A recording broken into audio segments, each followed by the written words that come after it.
Donc là, pour ton teint, ce qui pourrait être sympa justement avec la même base Hangover, c'est de mélanger du coup avec le fond de teint pour pas faire un fond de teint trop couvrant avec l'été, printemps qui arrive. D'accord.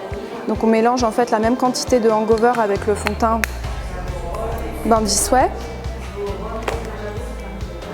Et du coup là, moi je vais mélanger avec notre pinceau kabuki que je ouvre pas entièrement, que je ferme un petit peu pour avoir plus de couvrance comme une éponge. D'accord. Sauf que ce qui est intéressant, c'est qu'on perd moins de matière qu'avec une éponge. Et on commence toujours par le milieu et on va vers les extérieurs. Et quand je veux un peu plus de couvrance, je tapote avec mon pinceau sur la zone. Donc maintenant, on va passer à l'étape de l'anti-cerne.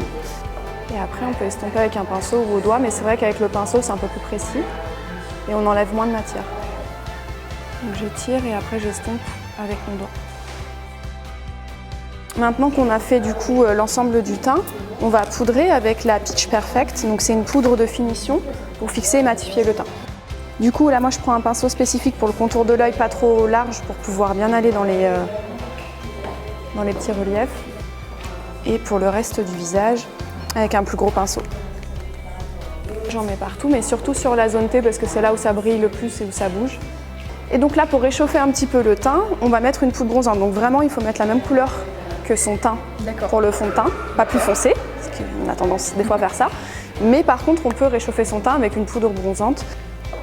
Donc là, on peut mettre dans le cou aussi pour réchauffer un peu parce que le cou souvent est plus clair que le reste du décolleté et du visage. Donc voilà, et puis pour un petit peu donner bonne mine, on va mettre un tout petit peu de blush en haut de pommette. Donc on peut allier les deux, on peut mettre que poudre bronzante ou que blush, mais on peut aussi du coup pour un teint complet donner bonne mine. Donc vraiment à mettre haut de pommette. Et après on va vers le bas et vers l'oreille. D'accord. Pour pas faire la barre trop structurée années 80. Maintenant du coup que le teint est fait, pour structurer le regard, on va d'abord commencer par les sourcils, c'est très important. Et tu as juste à remplir en fait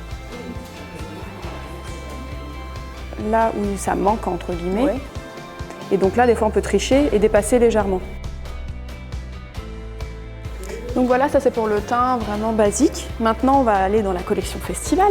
Donc souvent, on néglige un peu les bases, mais c'est vraiment important si on fait du sport, mais même pour une journée classique, pour que ça tienne bien et les fards soient plus intenses aussi. Donc là, je voulais prendre le Mystic Rain au doigt. Donc là, je mets sur la paupière mobile avec mon doigt, c'est-à-dire toute celle qui bouge jusqu'au creux, en tapotant pour bien que ça accroche à la Shadow Insurance, à la base. Donc là, je vais utiliser le violine qui s'appelle Fantasy avec un autre pinceau et je pose dans le creux. Je tapote pour bien que ça prenne en fait sur l'œil. Avec un autre pinceau, je vais estomper. Et ce qui est sympa aussi, c'est d'estomper avec une autre couleur. Donc là, je vais prendre le Euphorique. Là, dans le miroir, quand on se maquille nous-mêmes, c'est intéressant d'ouvrir les yeux parce que souvent on se maquille les yeux fermés et quand on ouvre, on ne voit plus rien. Ouais. Donc de garder les yeux ouverts dans son miroir et d'estomper. Et pour un look totalement décalé, hyper fun, hyper festival, on a aussi notre gamme du coup d'eyeliner pailleté qui s'appelle Glitter Pop Peel Off. Et là, je voulais l'utiliser en teinte Glitter Ghost, qui est donc un blanc aussi avec des reflets en fait holographiques, comme on est dans le thème. L'intensité du coup, on va le donner avec le mascara. Si le mascara là comme là va sur l'anti-cerne, on laisse sécher puis après on enlèvera avec un coton-tige, c'est pas grave. On peut s'amuser à mettre l'highlighter hyper pailleté Rainbow Strobe. Donc là, on a le pinceau en plus qui va avec. On enlève l'excédent et là, on va s'amuser à mettre juste sur le dessus comme un highlighter classique, c'est-à-dire haute pommette. On peut faire un petit rappel aussi sur la tempe, pour pas que ça fasse juste la barre. Pour les lèvres, je vais utiliser le Melted Matte du coup en couleur Sell Out, qui est un beige un petit peu chaud. Donc on attend que ça sèche un petit peu. Et enfin, la touche finale de la collection,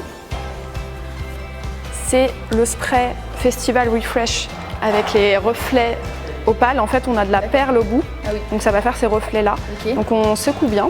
Donc là, pour finir. Et voilà. Ouais, ça sent superbe. et ça donne de légers reflets opales, mais vraiment naturels.